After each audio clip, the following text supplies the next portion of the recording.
Eu costumo dizer que essa aparência de jovem tem um segredo. Que apesar de já ter uns 10 anos aqui em São Paulo, eu sou natural de uma cidade chamada Araxá. Não sei se vocês conhecem. E Araxá é conhecido pelo banho de lama. E aí eu fui criado no banho de lama. Então o tempo passa e a academia fica presa. Deus consegue assim, né? Continuar assim. Bom, a nossa ideia aqui é falar um pouquinho hoje sobre esse título, né? Servir para curar-se. E para a gente começar a refletir, a pensar um pouquinho sobre isso, cabe algumas perguntas e alguns questionamentos, né? Quando a gente pensa em cura, qual cura que nós estamos buscando? De qual perspectiva nós estamos olhando para alcançar aquilo que nós queremos ou almejamos como cura? Porque dependendo da perspectiva do que a gente vai olhar, ou do ponto de vista que nós vamos escolher para olhar para isso vai nos direcionar a pensamentos e posturas diferentes diante da vida.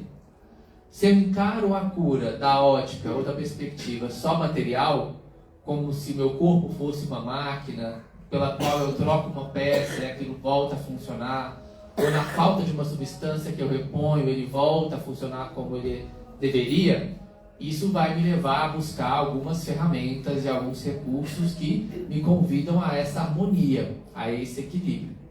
Mas se eu vou buscando uma outra perspectiva para além do corpo, que existe algo que também existe, que precisa de cuidado, de atenção, de ferramentas que possam trazer também esse equilíbrio, isso vai nos convidar a buscar outras perspectivas ou outros caminhos.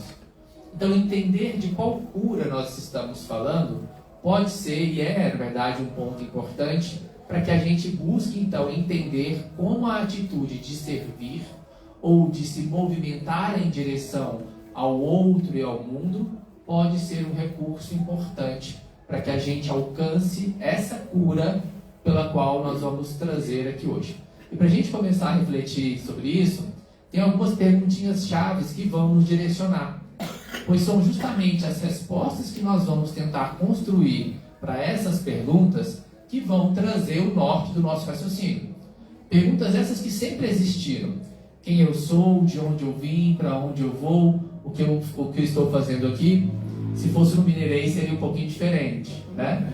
Dom Covi, Dom Cotô, Procovô, quem é mineiro entende, né? Mas são perguntas que sempre estiveram presentes na existência da humanidade. Por algum tempo, a humanidade explicou isso usando, por exemplo, as forças da natureza, a força do sol, a força da chuva, a força da terra, a força do fogo. Depois foi buscando através dos deuses, né? Os deuses que tinham uma imagem das emoções humanas. Então, Plutão, Urano, Zeus, eram expressões daquilo que nós sentíamos dentro de nós, tentando trazer uma resposta para essas perguntas que são existenciais. E à medida que nós fomos caminhando enquanto humanidade, nós somos convidados a exercer uma perspectiva mais racional que pudesse nos explicar essas questões e fazer a vida talvez ampliar o seu sentido e a sua perspectiva, para que nós pudéssemos entender a diferença entre matéria e espírito. E aqui tem um ponto crucial, porque é justamente essa diferença de matéria e de espírito que vai guiar o nosso raciocínio. Lá no livro Evolução em Dois Mundos, olha aqui que o André Luiz vai dizer pra gente. A carne não é apenas um vaso divino para o crescimento de nossas possibilidades, mas também uma espécie de carvão milagroso, absorvendo-nos os tóxicos e resíduos de sombra que trazemos no corpo substancial. E Emmanuel diz o seguinte: a matéria não organiza, ela é organizada. Parece algo simples, daquilo que a gente já entende, estuda e ouvimos constantemente na doutrina espírita e na casa espírita. Mas viver a vida a partir dessa perspectiva muda todo o nosso olhar. Porque quando eu entendo que a matéria não organiza, mas é organizada, eu preciso levar em conta de que existe algo para além da matéria, que é inteligente, que sobrevive mesmo na extinção da matéria e que vai ordenar, vai comandar e conduzir todo o funcionamento da matéria. Seja do corpo físico, do qual nós habitamos e estamos aqui nele, seja de qualquer outra vida que exista no mundo. existe um princípio inteligente que vai estar guiando, vai estar ordenando e ditando, ó, você faz assim, você faz assado, você vai para esse lado, você vai para esse outro lado, sua célula funciona dessa forma, sua outra célula funciona de outro jeito. E ele não só vai servir enquanto um vaso divino, onde a gente vai ter as experiências da vida, como também um carvão milagroso. E essa palavra é importante, está aqui, ó, espécie de carvão milagroso. O que o carvão faz? Absorve, estou ouvindo muito absorve. É isso mesmo. O carvão, inclusive tem nos filtros, né? Para que ele serve lá? A água passa e ele absorve o quê? As impurezas da água, né? Para que a água da qual nós vamos agora fazer uso, ela esteja mais limpa, cristalina. Então o corpo, quando o André Luiz coloca aqui que ele funciona como uma espécie de carvão milagroso, muitas das vezes ele vai absorvendo aquilo que nós fomos produzindo através das nossas questões, das nossas dificuldades, dos nossos equívocos, que fazem parte da nossa trajetória, e vai transmitindo isso para o corpo. Só que na medida que nós vamos colocando isso na manifestação do corpo, isso é um convite para que nós vamos fazendo o quê?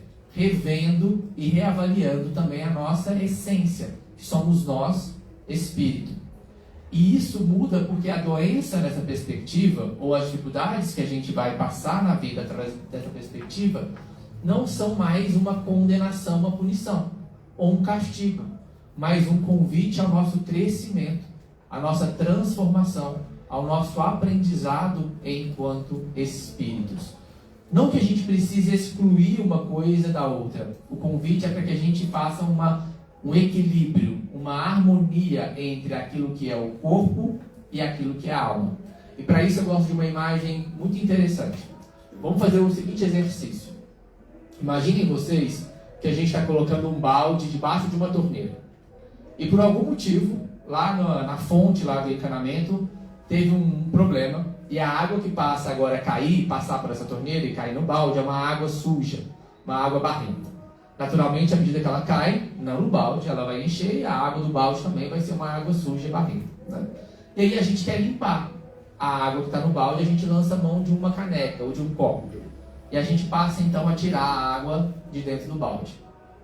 Eu posso ficar ali 1 dia, 2 dias, 3 dias. O que vai acontecer com a água dentro do balde? Vai continuar o quê? Barrenta, por causa que a água que está caindo da torneira é o quê? Barrenta. No entanto, se eu vou lá no encanamento com o certo, e a água agora que passa a cair da torneira é uma água limpa e cristalina, à medida que a água vai caindo desse balde, a água suja vai subindo, vai derramando, e naturalmente, daí um tempo, a água que está ali vai ser limpa, né? E se eu lanço mão da mesma caneca, do copinho que eu vou tirando, o que eu faço com esse processo? Eu acelero, né? Eu otimizo tudo isso. Vamos trocar algumas imagens aqui. Vamos imaginar que esse balde é o nosso corpo físico. Essa torneira, o nosso perispírito. E a água que ali está passando, tudo aquilo que nós produzimos, através dos nossos pensamentos, dos nossos sentimentos, das nossas emoções. Se a gente ainda está produzindo as questões que são desafiadoras, que são ainda questões difíceis, naturalmente aquilo vai caindo no balde e aquilo vai transbordar. Aquilo vai se manifestar na vida de alguma forma. Mas à medida que eu vou mudando, me transformando e me esforçando no caminho de mudar os meus pensamentos, os meus sentimentos, as minhas ações, eu passo a produzir uma água de um outro teor. E naturalmente, à medida que aquilo vai caindo no balde, aquilo vai limpando. E se eu lanço mão do copinho, que aqui pode representar tudo que a gente tem de recurso importante para cuidar do nosso corpo, seja as terapias, seja as medicações, seja os recursos de saúde, a gente vai otimizando esse processo. Porque eu passo a cuidar do corpo sem esquecer da alma. Eu passo a buscar as ferramentas que a vida ofertou para que eu use enquanto recurso de cuidado com o corpo, que é um instrumento, um vaso divino, mas sem esquecer da perspectiva mais importante, que são os recursos que vão me fazer transformar enquanto espírito, porque eu passo a mudar aquilo que eu estou produzindo. Eu passo a vibrar numa outra vibração. E naturalmente isso vai deixando a necessidade de lado de experimentar alguns desafios na vida que servem para a nossa reabilitação, que servem para o nosso crescimento. Então é justamente esse equilíbrio, né, que quando nós vamos entendendo essa diferença da matéria e do espírito, nós vamos sendo convidados a ampliar o nosso olhar. E aí eu lembro de um caso muito interessante que me ajudou a entender um pouquinho de como é importante nós utilizarmos os recursos daquilo que é do espírito com aquilo que é do corpo.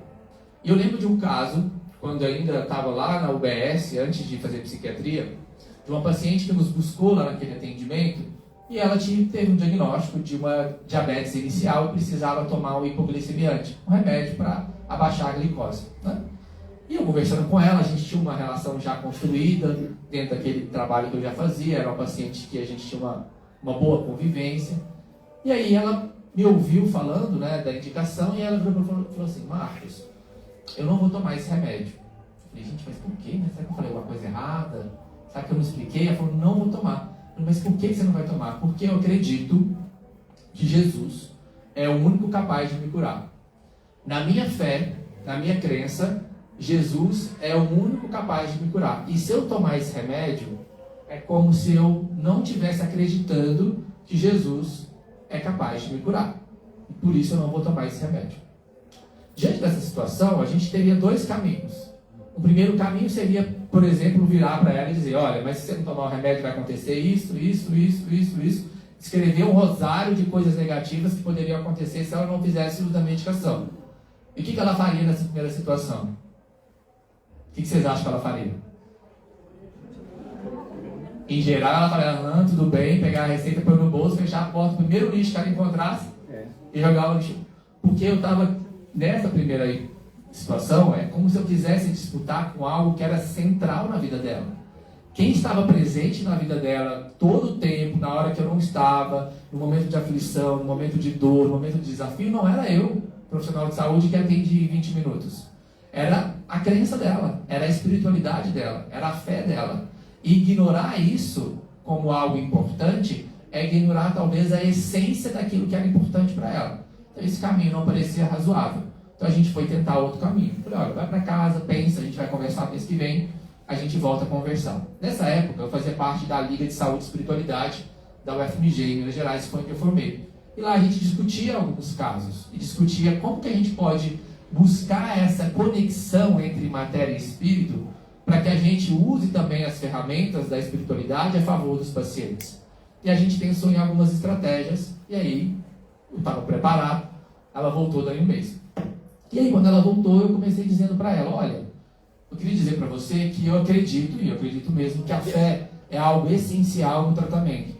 E que isso é muito importante, que eu entendo quando você me traz que Jesus é central na sua vida, e eu concordo com você. Mas eu queria te fazer algumas perguntas. E ela falou: tudo bem, pode fazer. Na sua crença, para ela, né? Na sua crença, na sua religião, quem que criou o mundo? Ela falou: foi Deus. E quem que criou a natureza? Ela: foi Deus. E quem que criou os animais, tudo que existe no mundo, que compõe o mundo? Foi Deus. Quem que criou o homem? Foi Deus. Quem que criou a inteligência do homem? Foi Deus. Você sabe como que esse remédio é feito? Ela: não. Esse remédio é feito com os recursos da natureza, pela inteligência do homem. Quem fez esse remédio mesmo? Ela abriu um sorriso largo e falou: foi Deus, doutor. Eu falei: mas não é que foi Deus que fez esse remédio mesmo? Será que não é uma forma de Deus também estar agindo na sua vida? Será que você não pode pensar que de alguma forma, através dos recursos da criação, o Criador age no nosso caminho? E aquilo de alguma forma fez sentido para ela, conectou com a fé, com a espiritualidade dela. E aí eu falei: mais, olha, tem mais, você vai pegar esse remédio aqui no postinho todo mês, vai levar esse remédio lá para o culto, pedir para o seu pastor abençoar esse remédio, eu tenho certeza que ele vai fazer mais efeito. E eu falo isso hoje, a gente pode falar com razão, porque a gente sabe que a fé e a experiência espiritual das pessoas tem um impacto importante na vida delas. E por que mais do que isso? Porque a gente vai entendendo que por trás do corpo ou de qualquer manifestação física do adoecimento existe o espírito. E aquilo que a gente pensa, aquilo que a gente sente, aquilo que a gente vai emitindo através das nossas vibrações, modifica tanto a experiência do nosso corpo como a experiência dos nossos tratamentos. Se eu tenho a necessidade de, num tratamento convencional, tomar uma medicação, e eu pego a medicação e falo assim, ai meu Deus, tem que tomar esse remédio de novo, pelo amor de Deus, eu não aguento mais tomar esse remédio, meu Deus, ou começa lá a descrever uma série de coisas ruins, o meu organismo vai entender o que daquele remédio?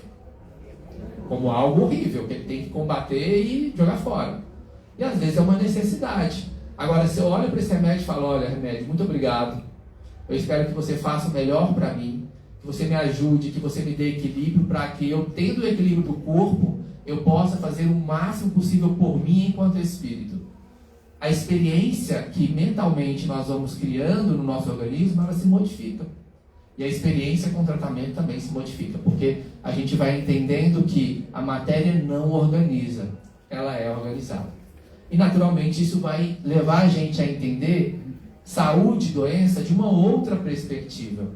Não mais como a manifestação ou não de um adoecimento, a presença ou não de uma doença, mas da ótica do espírito, como essa relação, essa real conexão criatura-criador, e a doença como contrário momentâneo de tal fato.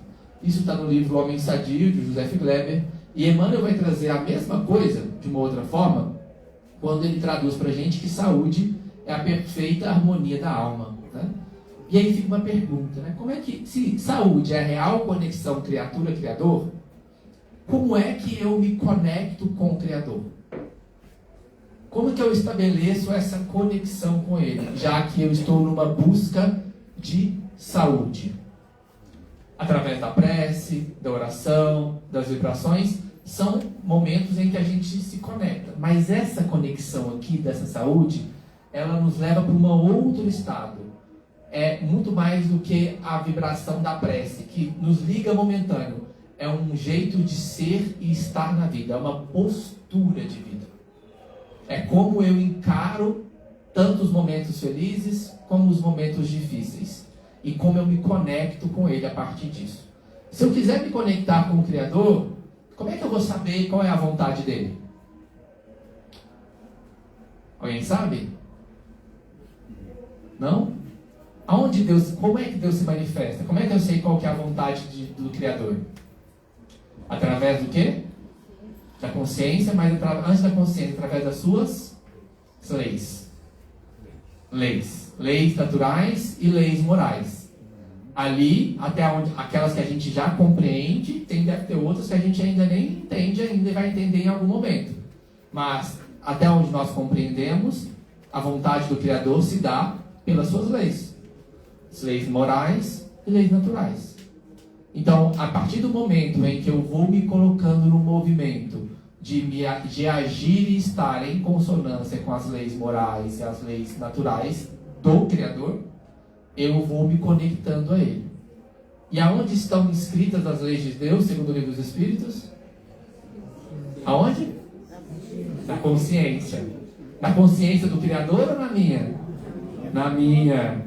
E é aquela consciência que eu falo assim, tá tudo bem, ou é a consciência do travesseiro? É a do travesseiro.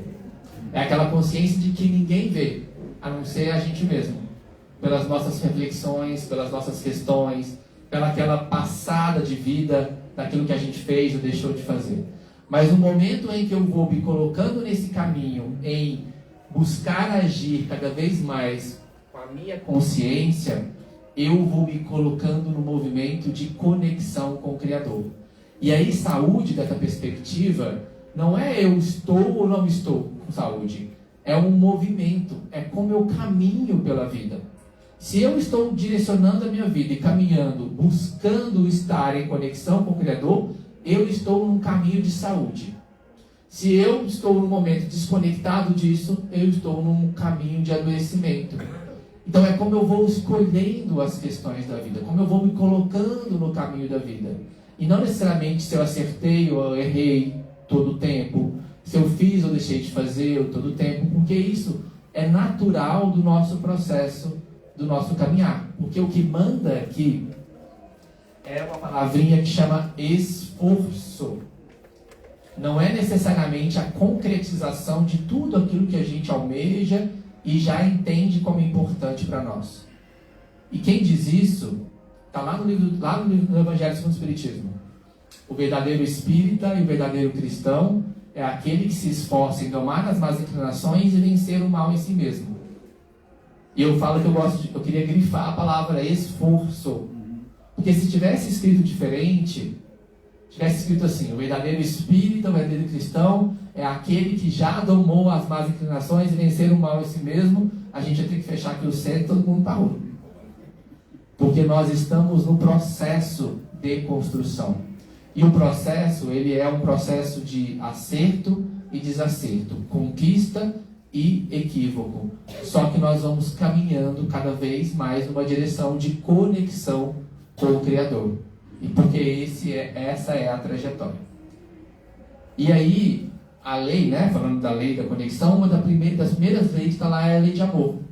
E aqui a gente começa a entender por que do título da nossa fala. Por que será que o servir é um movimento ou um convite à cura? Cura da perspectiva do que a gente está trazendo aqui da alma. Amparo aos outros cria amparo a nós próprios. Motivo porque os princípios de Jesus, desterrando de nós animalidade e orgulho, vaidade e cobiça, crueldade e avareza, e exortando-nos, convidando-nos à simplicidade e à humildade, fraternidade sem limites e ao perdão incondicional, estabelecem, quando observados, a imunologia perfeita da nossa vida interior. O que esse texto grandão, cheio dessas palavras difíceis, está falando para nós? Que quando nós nos colocamos no movimento de praticar a lei do amor, e a lei do amor não é algo somente sentido, mas é algo em movimento, em ação na vida, seja através das pequenas coisas ou das grandes coisas, seja no âmbito do nosso lar ou no âmbito da tarefa caritativa, na instituição religiosa da qual nós fazemos parte, mas é um movimento que nós vamos fazendo, nós vamos construindo uma mudança dentro de nós que vai criando aquilo que o André Luiz vai chamar aqui de imunologia. Imunologia, essa palavra quer dizer proteção. É como se fosse o nosso sistema imunológico, o nosso sistema de defesa espiritual. Quando nós queremos cuidar do nosso sistema imunológico físico, o que nós fazemos? Uma boa alimentação, sono, atividade física, às vezes o tratamento que é necessário, vai criar uma proteção para o nosso corpo. Do ponto de vista espiritual, o convite que nós somos chamados a fazer é da prática de lei do amor. E quanto mais nós nos colocamos nesse movimento, nessa direção, é como se isso mais fosse crescendo dentro de nós. Então é um círculo virtuoso, em que cada vez que eu faço um movimento, aquilo gera um movimento seguinte. Eu faço um movimento seguinte, aquilo gera um outro movimento. E isso vai criando essa trajetória que vai nos levando em direção à saúde e não ao adoecimento. Mesmo quando, às vezes, o corpo apresenta alguma enfermidade. Porque isso é diferente.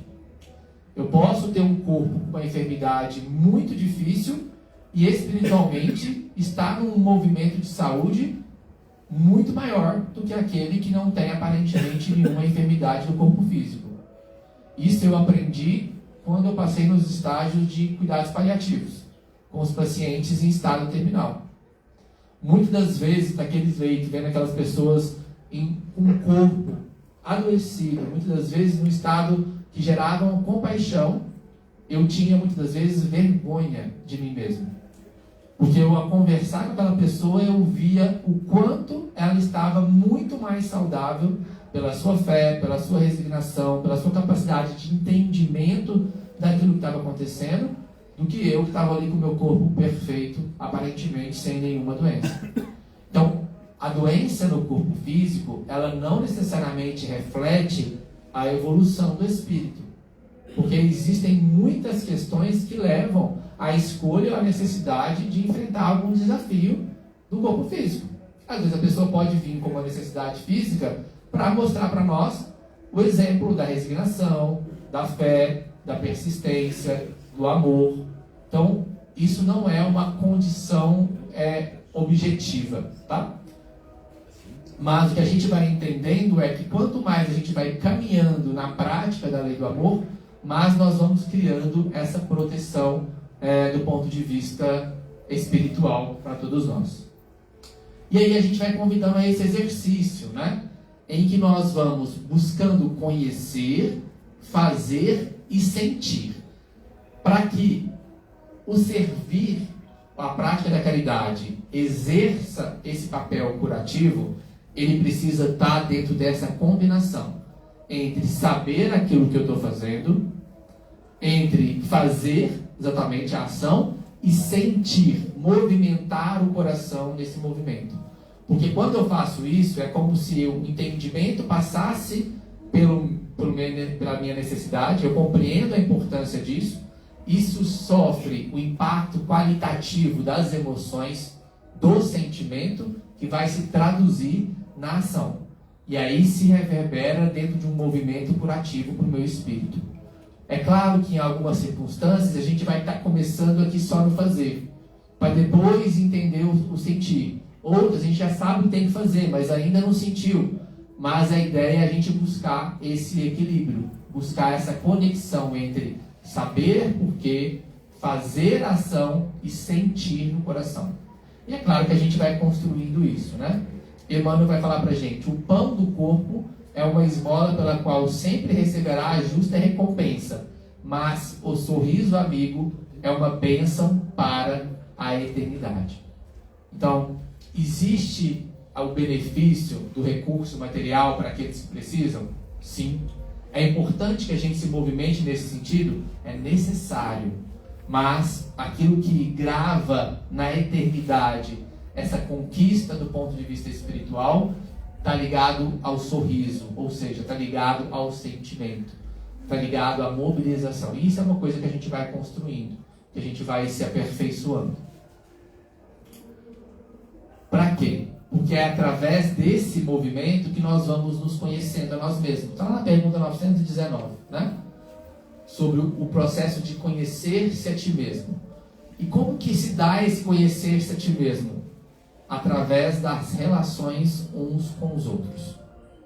Através da prática do servir, em que nós nos colocamos em movimento com o outro, é que nós vamos nos conhecendo por dentro. Porque se nós nos isolássemos, ou vivêssemos ali, por exemplo, numa montanha, a gente poderia ser mais facilmente cultivar, né? A nossa paciência, a nossa tolerância, a nossa capacidade de compreensão do outro.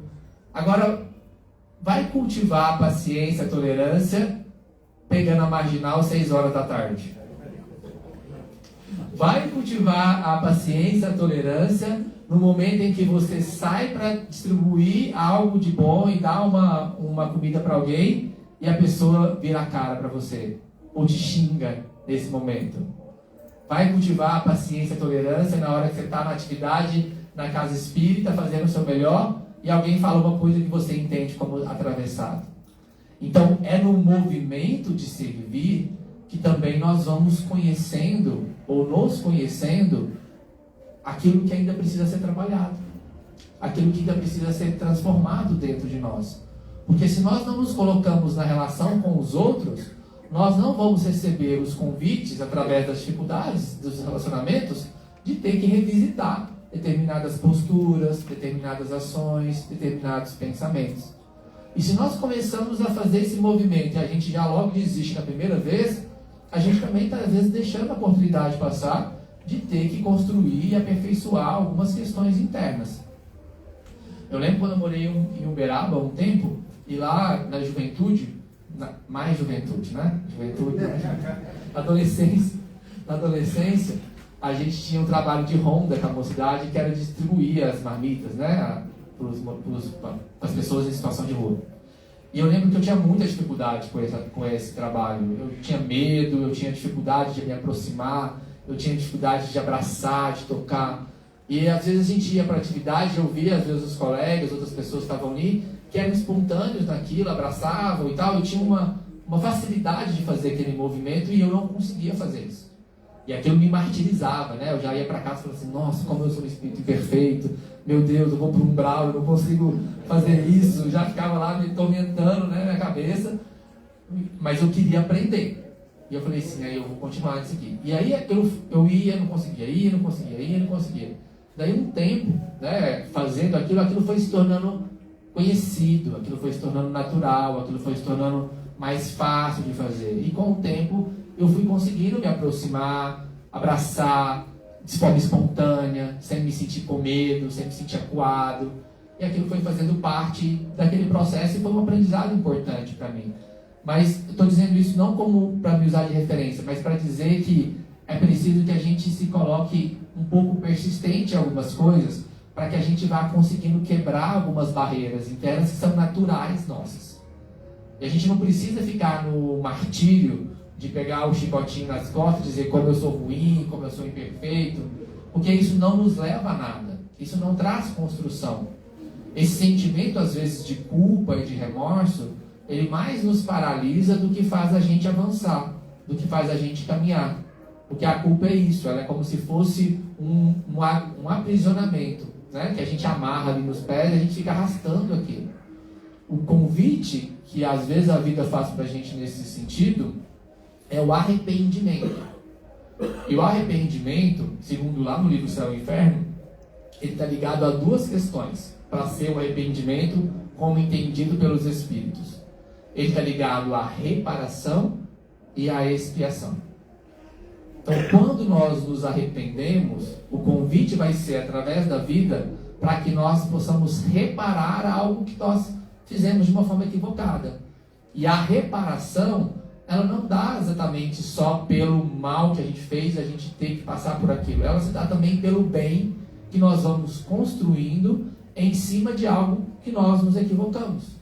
É por isso que está lá também na passagem, na epístola de de Pedro. O amor cobre uma multidão de pecados.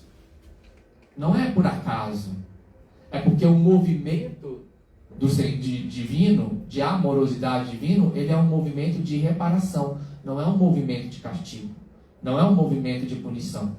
E não tem nada na vida, nessa ou em qualquer outra vida, que nós venhamos a fazer, que nós tenhamos feito, seja a atitude mais escabrosa, a atitude mais impensada que vocês possam imaginar na vida, que seja capaz de mudar o amor de Deus por nós. Nada que nós façamos vai ser capaz de mudar o amor de Deus por nós. Nós não temos esse poder. E que bom que nós não temos. Porque o convite a partir disso é que através das dificuldades nós possamos pensar nas nossas potencialidades e trabalhar para construir um caminho diferente a partir daquilo que nós já compreendemos que não nos serve mais, ou que não faça mais sentido na nossa vida. É nessa perspectiva que a relação que nós vamos construindo com tudo isso é uma relação de cuidado, é uma pedagogia do aprendizado, do crescimento e não da punição. É como se nós estivéssemos, a vida fosse, né? Como se nós estivéssemos de frente para o mar. Imagina que o mar, da qual nós nos colocamos aqui na nossa imaginação, é o mar da vida. E por questões que cabem a cada um, dentro do seu processo, das suas dificuldades, a gente lança no mar aquilo que nós entendemos como resíduos. Então a gente pega aquilo que a gente entende e joga no mar com maior força. A gente fica bravo, irritado e joga o nosso sentimento no mar. A gente pega a paciência e joga a nossa impaciência. A gente sente ódio, a gente joga o nosso ódio. E a gente vai jogando as nossas emoções, os nossos sentimentos no mar da vida. E o mar tem um movimento interessante, que é um movimento universal. Assim como o mar vai e vem, assim como a gente inspira e expira, assim como o universo se expande e se contrai, o mar ele vai levar, vai acolher e vai trazer. Mas tem um movimento diferente. O mar, dentro do entendimento da amorosidade, da justiça divina, ele não vai nos devolver, na maioria das vezes, com a mesma força e com a mesma agressividade que a gente levou. Ele vai recolher, a onda vai voltar, ela vai quebrar, se espraiar e amorosamente, cuidadosamente, vai depositar de novo nos nossos pés aquilo que a gente um dia jogou lá. E aí a gente vai ter que fazer uma escolha.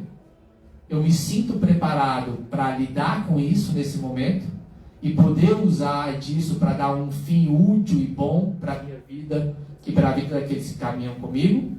eu vou usar esse recurso para transformá-lo, para reciclá-lo em algo que me sirva enquanto trajetória evolutiva. Se eu ainda não me sinto preparado, o mar vai recolher e vai ter que trazer um outro momento para que eu possa lidar com aquilo. E nesse ciclo, nós vamos reciclando, refazendo através da amorosidade divina aquilo que nós precisamos lidar, quitar com a nossa própria consciência. Mas não como uma punição e um castigo, como um convite de aprendizado, de reparação, de mudança através do nosso próprio trabalho. E é através desse movimento que nós vamos alcançando esse conhecer a nós mesmos, que vai nos chamar a trabalhar o bem como instrumento de cura da nossa alma, né? E olha que interessante. A gente falou até aqui daquilo que o Espiritismo, né, e que o Evangelho traz para nós. Mas a ciência tem começado a aproximar-se disso também. Eu sempre falo, né, a ciência ela vem na rasteira daquilo que nós vamos apreendendo da vida através da filosofia e da religiosidade, né? Mas ela começa a trazer isso. Olha que interessante esse artigo. Atos de generosidade não só beneficiam os destinatários, mas também aqueles que os praticam, tendo um impacto positivo no bem-estar psicológico dos doadores e gerando efeitos duradouros na saúde mental e na satisfação de vida. Lembra daquele ditado não, ou daquela frase que a gente fala muito na casa espírita? Eu fui lá oferecer alguma coisa, mas eu mais recebi do que dei. Não é isso? A gente fala isso constantemente e a gente experiencia essa sensação. O que a ciência começa a trazer para a gente, e essa perspectiva, é que isso acontece de verdade, do ponto de vista do nosso cérebro, das nossas emoções, do nosso sistema cardiovascular, do nosso coração, do nosso cérebro, do nosso corpo. Pessoas que se envolvem em atos de generosidade, numa prática mais altruísta, elas estão construindo biologicamente, fisicamente, um sistema mais equilibrado, com melhor saúde mental, com melhor satisfação de vida. Tem estudos que mostram que isso tem uma implicação em menor, na verdade, mortalidade e maior longevidade, né? Então eu sempre pergunto, quem quer viver mais? Quem quer viver mais e bem? Hoje a gente já pode falar que viver e cultivar a generosidade e o altruísmo é uma medida de qualidade de vida. E que isso pode ajudar a gente a viver mais e bem. Tá? E não é só eu que estou falando, né? A gente está trazendo aí algumas informações. Redução de estresse e depressão. A prática do bem ajuda a equilibrar energias, promove bem-estar, conexão comunitária, sensação de propósito e pertencimento. É um antídoto contra a tristeza e o isolamento. Olha que interessante isso. E por que isso passa a fazer sentido quando a gente vai entendendo que nós somos espíritos e não só o corpo? Porque se eu estou vivendo uma situação de estresse importante, ou um quadro de humor, ansiedade, depressão, qualquer outro, e eu entendo que eu sou só um corpo biológico, eu vou buscar os recursos que vão cuidar só do corpo. Mas se eu entendo que há algo a mais do que isso, é importante que eu busque também esses outros recursos. Então, associado ao tratamento medicamentoso, quando muito bem indicado, a terapia, eu vou buscar a casa espírita, eu vou buscar o passe, eu vou buscar os instrumentos da leitura edificante, eu vou buscar a prática da caridade, da prática do bem. Não só porque é interessante e importante fazer, mas porque eu também estou entendendo que aquilo é um recurso de tratamento para mim. Por mais que seja difícil, eu vou fazer aquilo cada um no seu momento, na sua dificuldade, naquilo que é capaz de fazer. Mas a gente vai entendendo que isso é um movimento necessário e importante para o equilíbrio e para a cura. Emoções positivas geradas pelos atos de caridade têm impacto direto na saúde física, harmonizando o corpo e prolongando a vida, né? E atos de altruísmo aumentam o sentimento de felicidade e satisfação, reforçando o ciclo positivo de bem-estar emocional. A ocitocina, que é um hormônio que a gente produz, né? Hormônio chamado hormônio do amor, promove a redução da pressão arterial e melhora a saúde do coração, né? Então, para os hipertensos, né, que estão aí no tratamento, existe um benefício do cultivo da caridade, do cultivo do altruísmo, do cultivo das práticas do bem, tá? Isso tem uma correlação positiva com a saúde do coração. E não é por acaso interessante a gente pensar, né? Quando a gente fala de caridade, a gente fala de amorosidade, quando a gente fala de sentimento, a gente sempre aponta para onde? Para o coração, né? A gente tem essa imagem do coração como o órgão do sentimento, o órgão das emoções. E quando a gente vai se colocando no movimento de cuidar das emoções, de cultivar as emoções através da prática no bem, a gente vai cuidando disso. Tem até vi que tem lá embaixo o livro, lá, que é o Coração, Harmonia da Alma, que é um livro da Associação Médico Espírita do Brasil, que vai falar sobre justamente isso.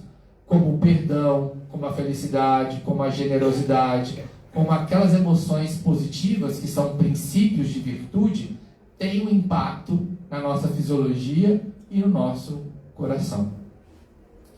E aí a gente traz essa imagem, né? Porque a gente está falando aqui de tanta coisa, né? De tanta coisa, mas são coisas que já foram faladas há mais de 2000 anos para nós. E não só faladas, elas foram exemplificadas. Porque se teve um movimento que foi feito, né, por Jesus, para que servisse de lição para nós, dentro de um roteiro, de um caminho, de uma verdade, de uma vida, foi a prática e o exercício do bem. Para ele não existia pessoa, não existia indivíduo, não existia raça, não existia etnia, não existia classe social. Existia um coração, um ser, um indivíduo merecedor de cuidado, de carinho e de atenção como qualquer outro. E no momento em que ele olhava para aquele indivíduo, ele não olhava para aquilo que ele não poderia ser, para as suas dificuldades, para os seus erros, para aquilo que ele não conseguiu realizar. Ele olhava para aquilo que ele era capaz de se tornar, para as suas potencialidades, para a sua essência divina que dormia dentro de si. Porque é esse o movimento que a caridade também vai nos convidar. Quando nós nos colocamos em direção de ajudar alguém ou de servir a alguém, nós precisamos nos exercitar de olhar para além das aparências, olhar para além das dificuldades, para que nós construamos um laço de afeto, um laço de equilíbrio, de proximidade. E na medida que nós vamos nos exercitando nesse caminho de buscar como exemplo o Mestre, que é Jesus, nós vamos nos conectando cada vez mais com o Criador. E é nesse movimento de conexão com o Criador que nós vamos construindo a harmonia da perspectiva da nossa alma. E é justamente esse movimento que vai nos levando na direção da nossa cura, do nosso equilíbrio e da perfeita harmonia da alma, ou seja, da saúde do ponto de vista espiritual. Que possa ser um caminho de construção, sabendo que vão haver momentos melhores e piores, momentos de acerto e momentos de equívoco, mas que nós possamos nos colocar no roteiro, na direção da construção desse mundo interno mais harmônico, mais saudável e mais equilibrado. E a medicação, a ferramenta necessária para isso, é a caridade. Que Jesus nos abençoe, nos ilumine. Obrigado a vocês pela atenção. Bom?